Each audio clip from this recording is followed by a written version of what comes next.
No Saber Direito desta semana, você vai saber mais sobre direito agrário com o professor Eduardo Boezin.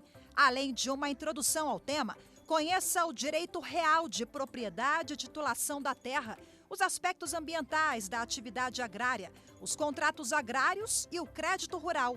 A aula começa agora.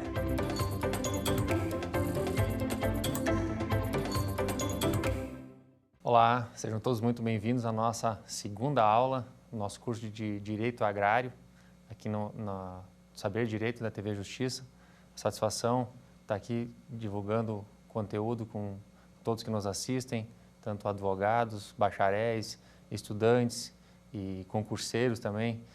Tem muita matéria que está, em alguns concursos, estão pipocando com editais com conteúdo de direito agrário. Uma satisfação poder contribuir dentro desse palco aqui que foi muito importante no meu estudo, formação e também na minha carreira, também me ajudou bastante. Uma satisfação poder contribuir com todo mundo que nos assiste. Nossa segunda aula vai tratar sobre direito de propriedade e titulação de terras.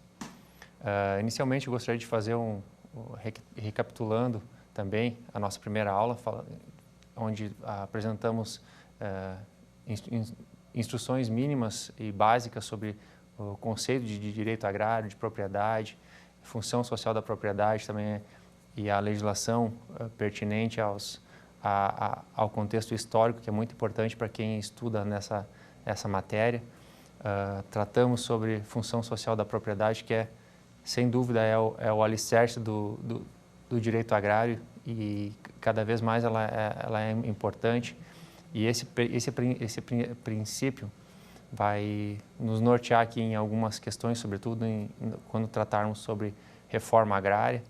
Então, é um preceito que tem que estar bem sedimentado no conhecimento de todo mundo. O direito de propriedade, ele é um direito constitucional. O direito constitucional de propriedade, ele é alicerçado no artigo 5º da Constituição, sendo um direito fundamental. Ele consta nos incisos 22 a 26, onde a Constituição prevê e garante o direito de propriedade, e sempre trazendo o paralelo da construção da propriedade no Brasil. No conteúdo da primeira aula, nós fizemos o apanhado histórico de como que é feita, como que foi feita a divisão territorial do Brasil, com o regime de Sesmarias, e também na origem de alguns problemas fundiários que hoje ainda se refletem. O Código Civil de 1916, de natureza napoleônica, trouxe o direito de propriedade, embora ele não tinha, ele tinha o caráter extremamente privatista. Ele trouxe esse conceito de propriedade, justamente pelo perfil que ele apresentava. É importante que se tenha esse conhecimento também. Formas de aquisição da propriedade rural. Existem duas formas consagradas no direito de propriedade. Forma originária, que são o Instituto de uso capião, de acessão e de desapropriação. O que é importante sabermos em relação à forma de aquisição originária? Todo o bem, quando ele é adquirido dessa forma, ele vem totalmente livre de qualquer tipo de ônus, gravames e tudo mais. Ele vem matrícula limpa, vamos dizer assim. Já na forma derivada, que é uma segunda forma, é a segunda forma e é a forma mais comum, que é, por exemplo, numa compra e venda. É importante que se tenha a análise do documento, do título da terra, justamente porque no registro um bem imóvel ou na tradição de um bem imóvel, que a tradição é a entrega, né? É preciso que se verifique o documento constituinte daquele bem, justamente porque se ele tiver algum tipo de averbação, algum tipo de pendência ambiental, por exemplo, na aquisição de uma propriedade, nós vamos tratar sobre essa questão, uma obrigação, uma aquisição de uma propriedade. Por que é tão importante a due diligence, ou uma análise da parte documental da propriedade? Porque quando a forma de aquisição derivada, quando se tem algum passivo, por exemplo, ele acompanha a coisa. É uma obrigação propter rem. Significa que um problema ambiental, por exemplo, ele vai acompanhar a propriedade. Não interessa trocando a titulação, ele acompanha a coisa. Mesma coisa na aquisição de um automóvel, por exemplo. É importante que se faça toda a vistoria, a análise documental, histórico do órgão que é responsável, né? Também na questão da sucessória, né, na sucessão, é importante também que se tenha essa análise. Definição de imóvel rural, já tratamos de certa forma na primeira aula. Ela é definida pela Lei 8.629, de 93, no artigo 4º, inciso 1º, e também no artigo 4º, inciso 1º do Estatuto da Terra, que tem uma disposição que é a seguinte: no artigo 4º, o imóvel rural é o prédio rústico de área contínua, qualquer que seja a sua localização, que se destina à natureza extrativa agrícola, pecuária ou agroindustrial, quer através de planos públicos de valorização, quer através da iniciativa privada. Essa é a definição de imóvel rural. Tratamos bem dessa questão já, mas é importante que se reforce essa questão justamente para dar embasamento na nossa segunda aula. Nessa questão do imóvel rural, é importante também a teoria da destinação, reforço aqui também. E o bem imóvel, o preceito de bem rústico. O que é um bem rústico? É um bem onde tem predominância de elementos naturais. Tem que ser feita essa análise com pouco caráter urbano, né? E exploração agrícola. Também é importante nessa análise, né, nesse estudo inicial, a definição de o que é latifúndio. Latifúndio, no Estatuto da Terra, no artigo 4º, inciso 5º, ele ele define o latifúndio como o imóvel rural que exceda a dimensão máxima fixada na forma do artigo 46, parágrafo 1º da lei, tendo em vista as condições ecológicas, sistemas agrícolas regionais e o fim a que se destina. E a letra B é não excedendo o limite referido na linha anterior, tendo a área rural igual ou superior à dimensão do módulo rural de propriedade, sendo mantido inexplorado em relação às possibilidades físicas, econômicas, sociais do meio, com fins especulativos, ou seja, deficiente ou inadequadamente explorado, de modo a vedar-lhes a inclusão do conceito de empresa rural. Ou seja, o latifúndio ele tem essas duas classificações. Pode ser um latifúndio por extensão, é uma terra, independentemente dela ser produtiva ou não, ser classificada pelos índices de produtividade, ela é um latifúndio quando ela tem 600 vezes o módulo fiscal. Ela também, isso é uma classificação de extensão. O latifúndio também pode ter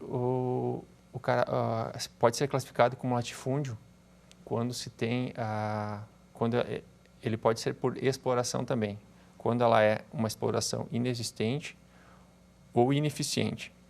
Isso significa que, independente do tamanho, ela pode ser classificada como um latifúndio. Às vezes, pequenas, médias propriedades que não são bem manejadas, não têm índice de produtividade ou estão lá simplesmente por por valorização, por uma especulação imobiliária, por exemplo, ela é passível de não exercendo a função social da propriedade dela. Ela pode estar passível de algumas intervenções. Classificação do minifúndio também. Minifúndio, no Estatuto da Terra define muito bem o que é o minifúndio. No inciso 4º, o imóvel rural de área e possibilidades inferiores à propriedade familiar. Tem que ficar dentro do nosso estudo. Eu gostaria de classificar e deixar bem claro por que o minifúndio e o latifúndio devem ser combatidos. Justamente porque o latifúndio, ou ele pode ser ineficiente, não cumprindo sua função social, e o minifúndio, ele tem a característica, embora ele comporte uma família, por exemplo, ele tenha índices de produtividade muito bons, ele é classificado como minifúndio justamente porque o tamanho dele não é razoável para que a família consiga progresso econômico e social. Ela acaba não sendo interessante para que aquela família permaneça dentro daquela operação. Então, por isso que o minifúndio e o latifúndio tem alguns instrumentos de combate a esse tipo de propriedade. E com toda razão, né? A propriedade, diferentemente da propriedade familiar. O que é a propriedade familiar? Ela é importante essa definição, tratamos também dela na nossa primeira aula, mas ela é importante que fique bem claro por que a propriedade familiar deve ser preservada e deve ser estimulada e protegida também. Vamos falar quais as garantias da propriedade familiar, da pequena e média propriedade também, vamos falar em breve. Na propriedade familiar, no Estatuto da Terra, define no inciso 2, o imóvel rural que, direta e pessoalmente explorado pelo agricultor e sua família, lhes absorva toda a força de trabalho, garantindo-lhes a subsistência e o progresso social e econômico, com a área máxima fixada para cada região e tipo de exploração, e, eventualmente, trabalho com a ajuda de terceiros. Ou seja, a propriedade familiar ela tem esse caráter de progresso econômico e social, um apelo social bastante forte, e ela deve ser, com todas as formas, ela deve ser protegida e estimulada. Também em relação ao tamanho da propriedade, as políticas públicas elas definem e trabalham justamente nessa questão do tamanho da propriedade, questão de proteção, a pequena e média propriedade, ela trabalha justamente no sentido de proteger o pequeno e médio produtor. Geralmente são proprietários de propriedade desse tamanho. A pequena propriedade é considerada pequena quando tem de 1 a 4 módulos fiscais. É muito importante que se tenha que se saiba a classificação.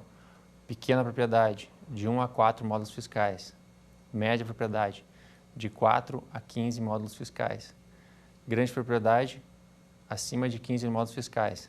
Lembrando que a classificação de módulo fiscal ele é feito de acordo com cada região, com municípios. É importante, não existe uma tabela fixa de classificação. Nesse sentido, trabalhando com o conceito de pequena e média propriedade, existe a proteção para esse tipo de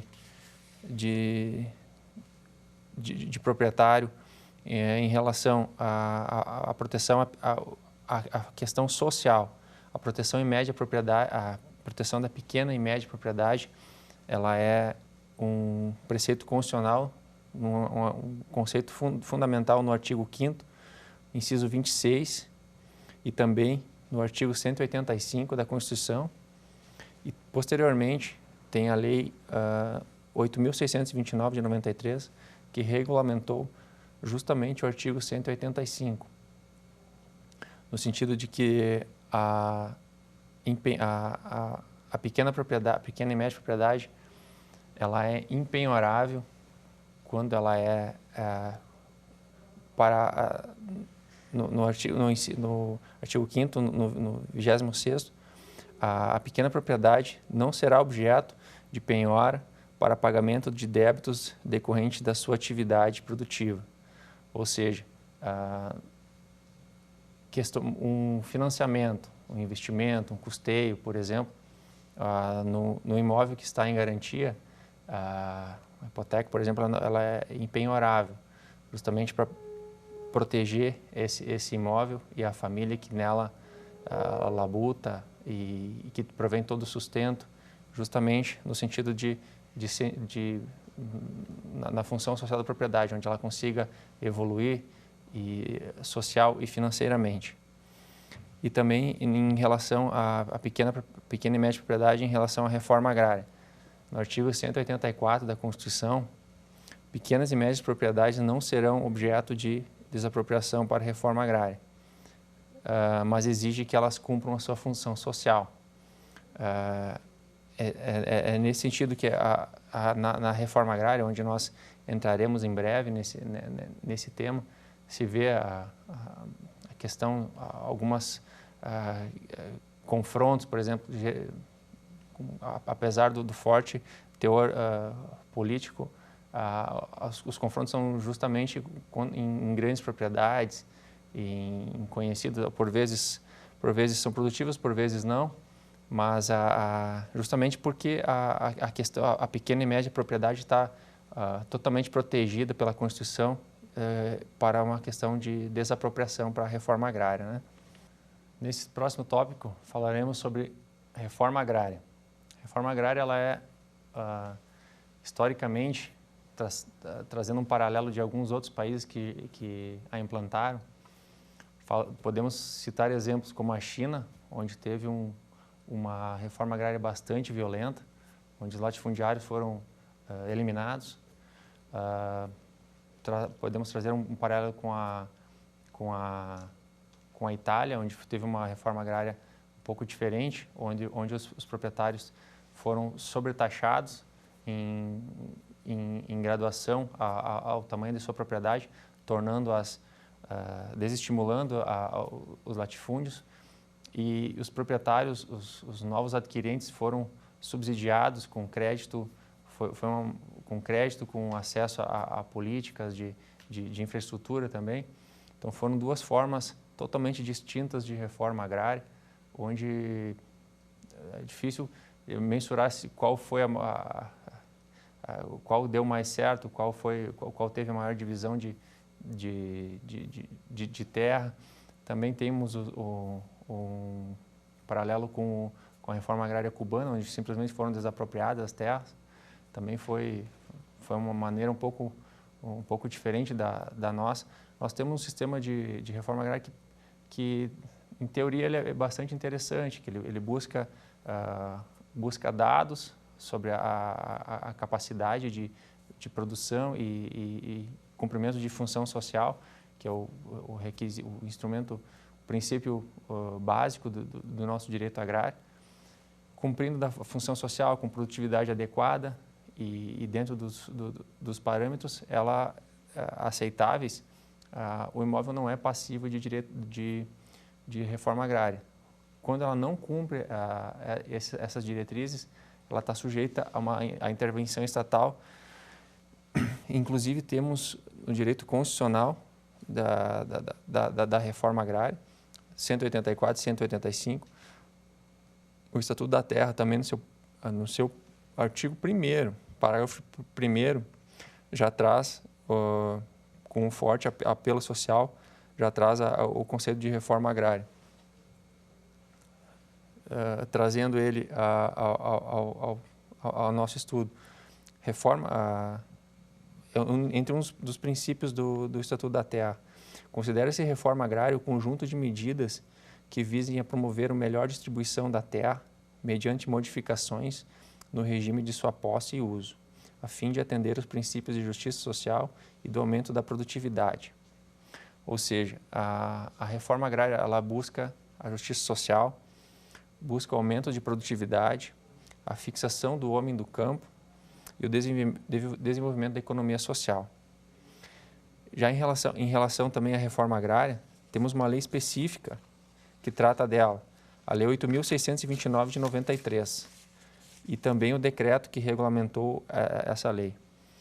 No artigo 9º da referida lei, para inciso 2º, parágrafo 2º e 3º,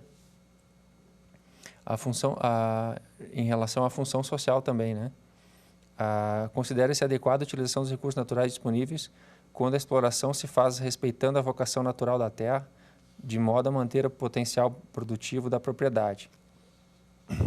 Já o parágrafo 3º, considera-se a preservação do meio ambiente, a manutenção das características próprias do meio natural e da qualidade dos recursos ambientais, na medida adequada à manutenção do equilíbrio ecológico da propriedade e da saúde e qualidade da vida das comunidades vizinhas. É importante também que se tenha, que se conheça esses artigos e os conceitos que trazem os objetivos da reforma agrária.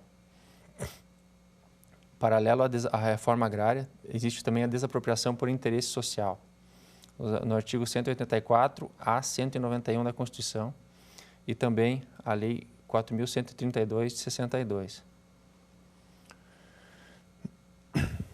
Conceito de terras devolutas também, que traz um paralelo histórico, onde já foi trazido na primeira aula. São terras que são importantes, que elas merecem uma regulamentação e um estudo mais aprofundado. Na questão de terras devolutas, existem as políticas públicas de concessão de posse dessas áreas, justamente para que essas terras tenham posse e propriedade, para que elas cumpram com sua obrigação e com suas possibilidades.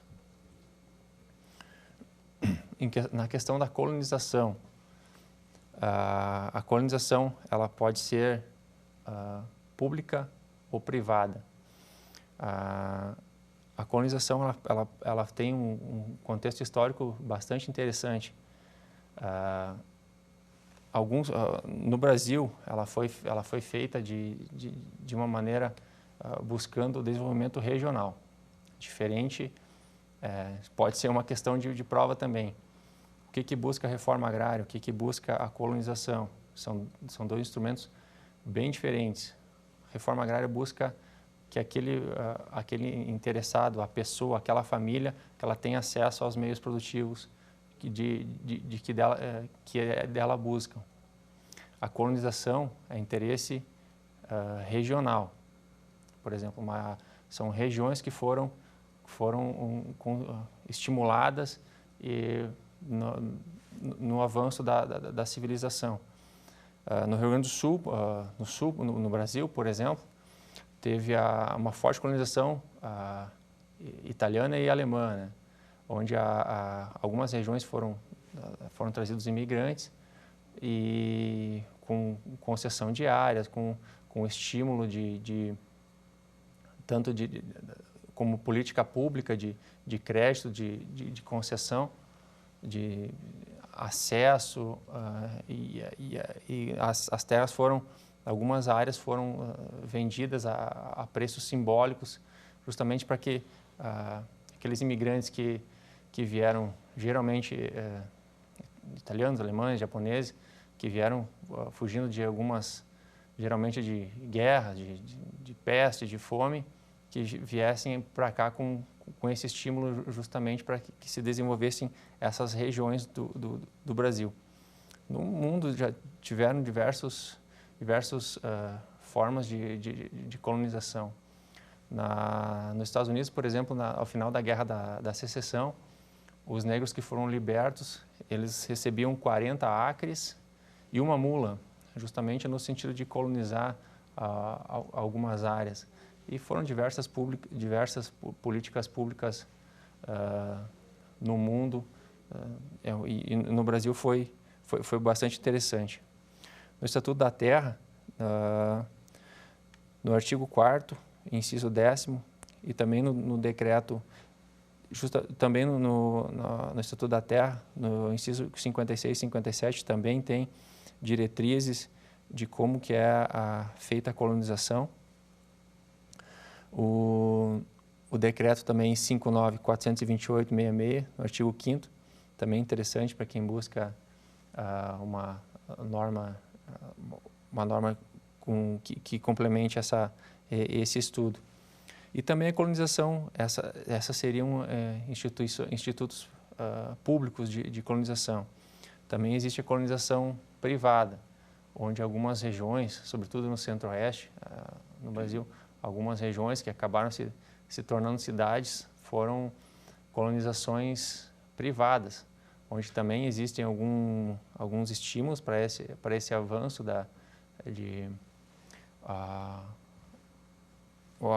o centro-oeste brasileiro, por exemplo, tem uma forte colonização por gaúchos e catarinenses que foram estimulados por algumas políticas de expansão para o centro-oeste, Mato Grosso, Goiás, Mato Grosso do Sul, onde algumas políticas foram instituídas justamente políticas privadas de estímulo e chamamento para que aquelas regiões fossem colonizadas.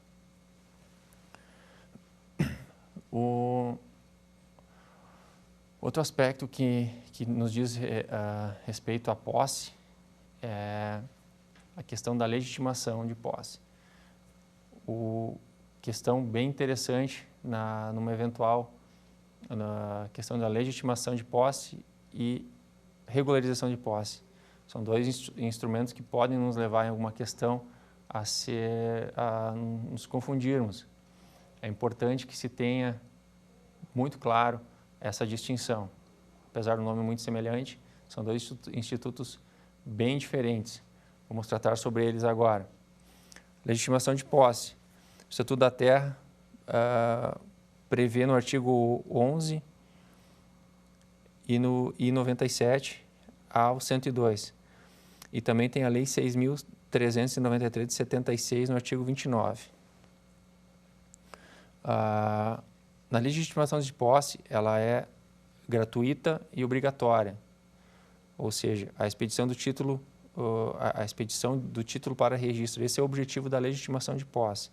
Ele tem caráter gratuito. Ele reconhece a posse legítima. Um requisito dele, um requisito básico dele é a posse legítima de 1 ano. Na regularização de posse, a posse é de 10 anos. E na regularização também há a diferença de que ele é oneroso e facultativo. Ou seja, ele pode ser concedido ou não. E tem um caráter oneroso também.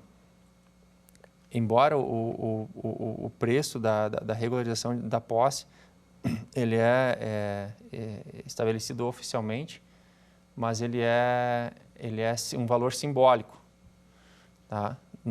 Já na legitimação de posse,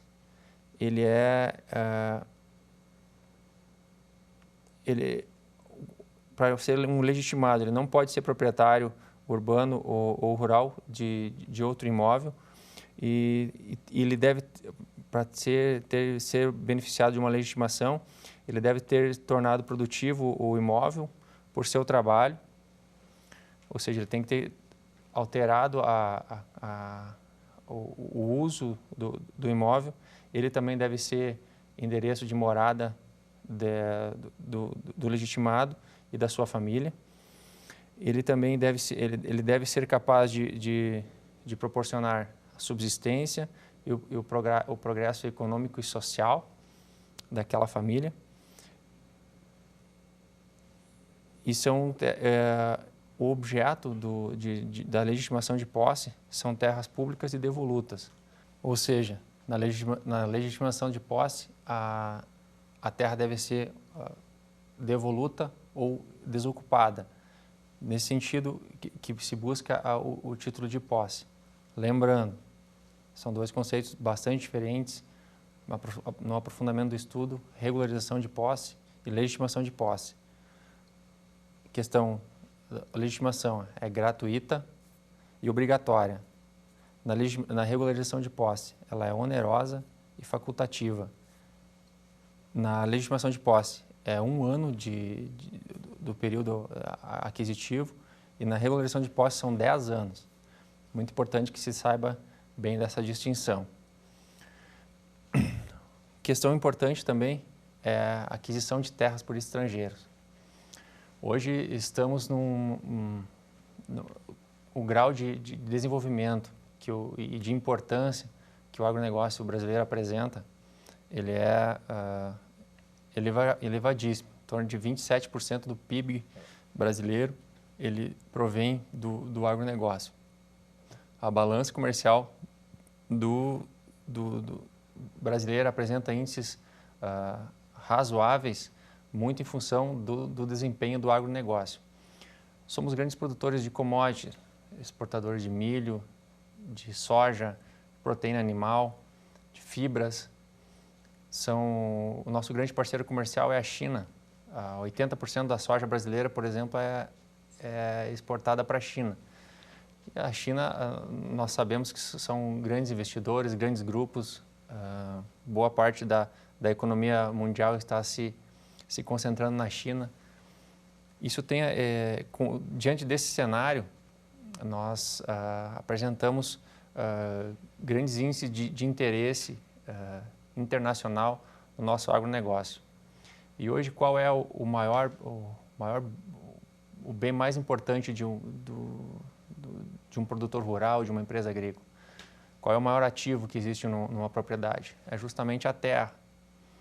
Hoje existem diversas formas de acesso à terra para produtores brasileiros, né, ou naturalizados. A questão do acesso à terra a estrangeiros, ela é bastante restrita. É uma lei de 1971 que faz essa restrição. A Lei 5.709 de 71. E já existem diversos grupos de estudo e de discussão justificando a flexibilização desse acesso aos investidores externos, no qual eu me filio. Eu acredito que nós temos, no mundo globalizado, nós temos toda a nossa produção é exportada, e isso nós temos índices produtivos sensacionais para apresentar para investidores do mundo inteiro. E nesse sentido, o interesse estrangeiro tem se mostrado cada vez maior. No sentido, e a questão do acesso à terra, ela é bastante restrita. E a lei ela foi estruturada no período de Guerra Fria, onde se justificava a preocupação, a guerra, a disputa entre as grandes potências da época, onde tinha essa preocupação muito forte no sentido de proteger a soberania nacional, nosso alinhamento também com o Ocidente, acabou gerando uma forte protecionismo justamente nessa questão do acesso a terras por estrangeiro.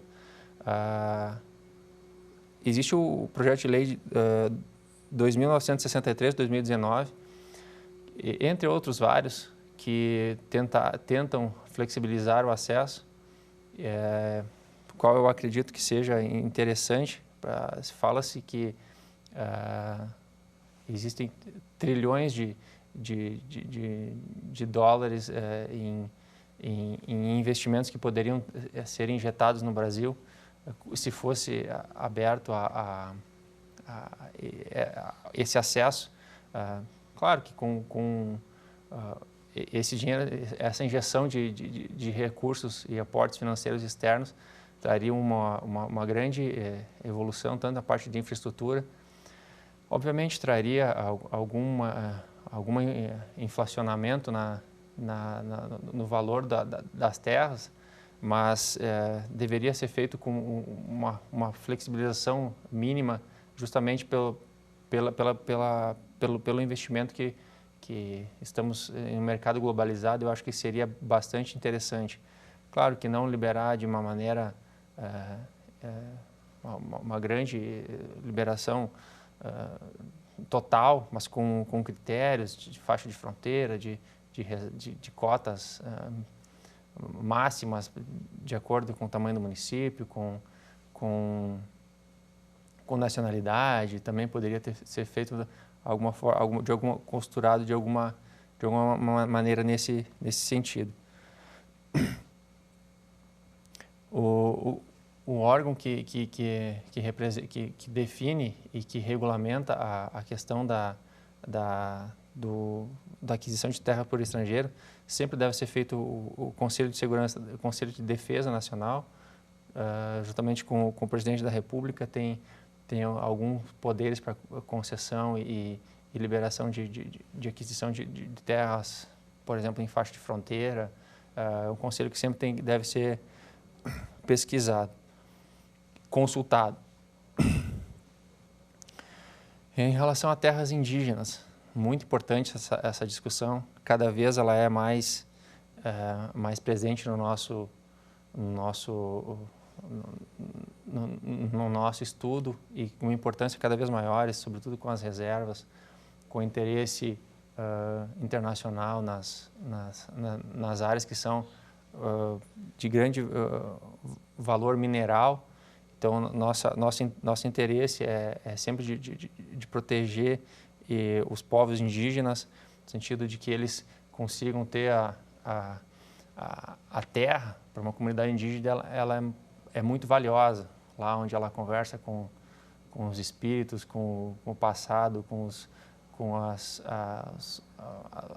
familiares, que são a terra é inerente à atividade indígena, e o aspecto da terra, da mãe terra, ela tem um valor muito forte para o indígena. Então, essas áreas devem ser preservadas, demarcadas e respeitadas por todos, agentes do agro ou agentes internacionais.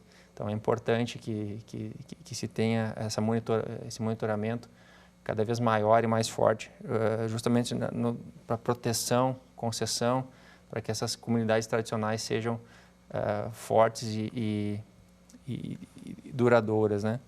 A lei que protege o Estatuto do Índio, Lei 6.601 de 73, é importante que se tenha esse estudo. Quem quer aprofundar, essa lei é muito importante. Na Constituição Federal também, o artigo 194, parágrafo 4º, inciso 4, e também o artigo 231 da Constituição. Lembrando que terra indígena, a terra é pertencente à União, embora o direito originário e o usufruto é eterno para a comunidade indígena. Uma demarcação, por exemplo, uma área de interesse indígena, na demarcação, ela envolve a FUNAI, o INCRA, o Ministério da Justiça e o Poder Executivo. E na questão também da faixa de fronteira, também é interessante que se tenha que se conheça minimamente esse instituto, justamente a intenção do legislador em proteger essa faixa é justamente pela segurança nacional. O artigo 20 da Constituição Federal e também a Lei 6.634 de 79, também o Decreto 85.064 de 80, ela faz a proteção da terra de faixa de fronteira, ela é uma defesa do patrimônio nacional. A nossa fronteira terrestre, digamos assim, a fronteira fora a fronteira marinha, ela tem mais de 15.700 quilômetros de extensão e em torno de 150 quilômetros da margem do território brasileiro, ela é considerada terra de faixa de fronteira. Então, ela tem toda uma legislação específica para aquisição, para o uso da terra também. Então, são faixas que têm uma regulamentação diferente das terras que não são reguladas por esse instituto. Já nos instrumentos de defesa de posse e propriedade, é importante que se tenha que se conheça os instrumentos de defesa, justamente no sentido de, numa eventual questão onde os nomes são muito semelhantes, por exemplo, uma emissão de posse ou uma regularização, elas podem induzir a gente ao erro. É importante que se conheça bem esses instrumentos de defesa da posse e da propriedade. Vale um estudo aprofundado nessa matéria. Por fim, recapitulando os principais pontos do nosso estudo, a questão do direito de propriedade é um direito fundamental, no artigo 5º. É importante que se saiba no artigo 26, que o direito de propriedade é um direito constitucional. Formas de aquisição, saber a distinção entre originária e derivada, a classificação e o que é um imóvel rural também é importante, teoria da destinação, o imóvel rural é um prédio rústico com predominância de elementos naturais, de exploração agrícola. Latifúndio, saber a classificação, o que é um imóvel, quando o imóvel é classificado com latifúndio, pode ser por extensão ou exploração. O que é um minifúndio? Por que o minifúndio e o latifúndio são combatidos? O minifúndio, ele pode ser ele não contempla, ele não proporciona o progresso econômico e social. A propriedade familiar, por que ela é protegida? Porque ela tem um apelo social muito forte, ela proporciona que o progresso social e econômico da família tenha o tamanho adequado àquela região. É muito importante que se saiba a definição, onde a propriedade familiar ela é trabalhada, ela é conduzida pela família, e eventualmente com uma mão de obra externa que ajuda em uma safra, por exemplo, onde o trabalho acaba sendo maior. Tamanho de propriedade, classificação, pequena, média e grande. O que é uma propriedade pequena? De 1 a 4 módulos fiscais, a média propriedade de 4 a 15 e a grande propriedade superior a 15 módulos fiscais. Aqui na classificação de tamanho. Tá?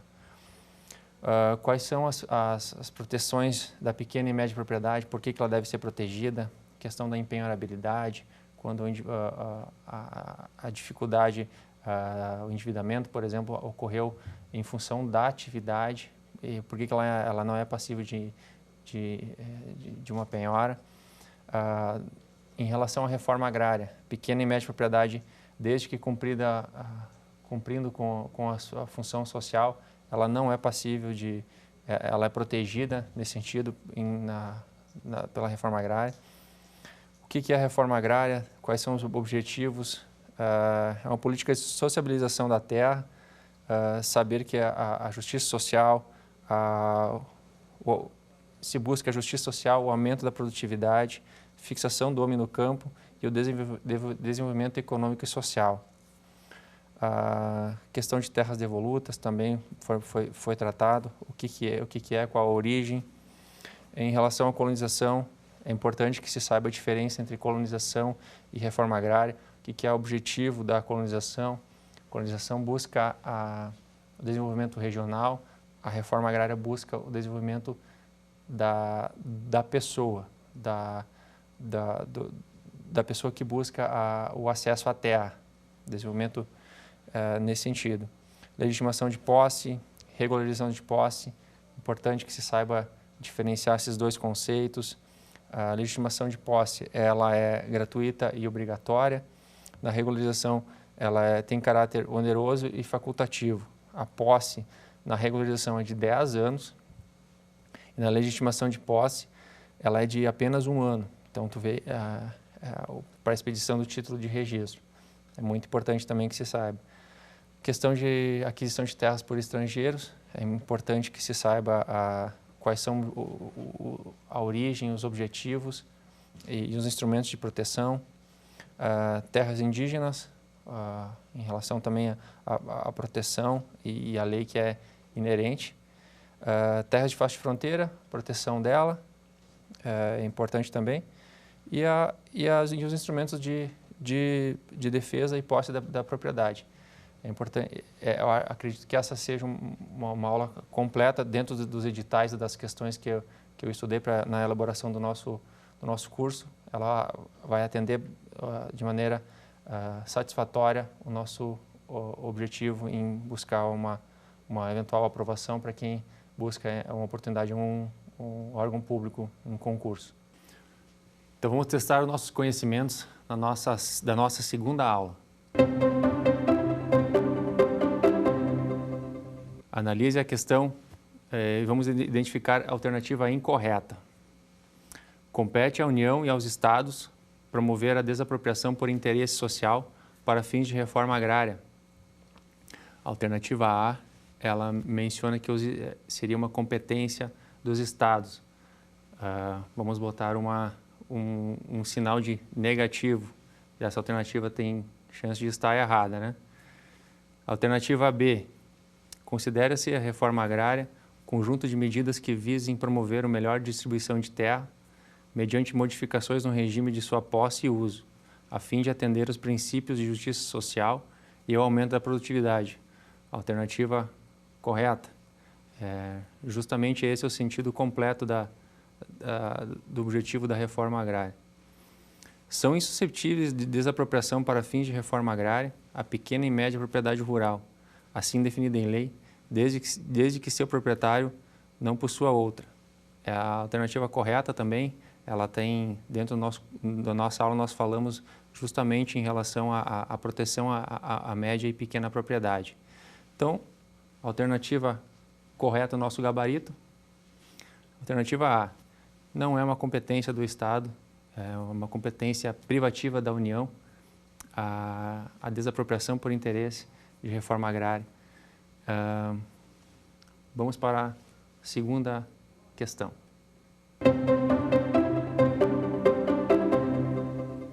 Assinale a opção correta em relação ao imóvel rural. Alternativa A. O imóvel rural é a área compreendida entre 1 e 15 módulos fiscais, é considerado como uma pequena propriedade. Vamos botar uma observação nessa questão. Alternativa B. A pequena propriedade rural, bem como a média, legalmente consideradas, desde que seu proprietário não possua outra, são insuscetíveis de desapropriação para fins de reforma agrária. Alternativa, botaria um destaque nela. Alternativa C. O imóvel rural, considerado legalmente como pequena propriedade rural, pode ser objeto de penhora para pagamento de débitos decorrentes da atividade produtiva. Alternativa muito ruim essa aqui, justamente porque foi o tema da nossa aula, no sentido de que a pequena e média propriedade ela tem algumas proteções legais, onde a empenhorabilidade ela é inerente à pequena e média propriedade, justamente quando ela for uma situação de dificuldade, quando ela for decorrente da própria atividade. Então, a alternativa C fica com uma observação também. As operações de transferência de imóvel rural, objeto de desapropriação para fins de reforma agrária, são isentas de impostos federais, estaduais e municipais. Ela tem incidência de impostos também. Vamos observar o nosso gabarito, então. Justamente, a pequena propriedade rural, bem como a média, legalmente consideradas desde que seu proprietário não possua outra, são insuscetíveis de desapropriação para fins de reforma agrária. Esse seria o gabarito e a definição dela é perfeita. Essa foi a nossa segunda aula em relação a direito de propriedade e titulação. Na nossa terceira aula, gostaria de convidar todos que nos acompanhassem na terceira aula, falaremos sobre aspectos ambientais. Uma aula bastante importante dentro do nosso curso, tendo em vista a importância da questão ambiental na temática do agronegócio, no direito agrário, na evolução da questão ambiental no decorrer da legislação ambiental também. Então, fica o convite para a próxima aula e na nossa quarta aula também trataremos sobre contratos agrários e na quinta falaremos sobre crédito rural. Dentro da próxima aula falaremos sobre os princípios básicos da legislação ambiental, legislação aplicada, toda a legislação, sobretudo o Código Florestal, esmiuçaremos esse importante instrumento jurídico. Falaremos sobre licenciamento, licença prévia, licença de instalação, licença de operação. Falaremos da tríplice responsabilidade ambiental, aspecto civil, penal e administrativo, e entre outros assuntos. Fica o nosso convite até a nossa próxima aula. Quer dar alguma sugestão de tema para os cursos do Saber Direito? Mande um e-mail para a gente, saberdireito@stf.jus.br, ou entre em contato pelo WhatsApp. O número é esse que aparece na sua tela. Você também pode estudar pela internet. Acesse o nosso site tvjustiça.jus.br ou pode rever as aulas no canal do YouTube TV Justiça Oficial.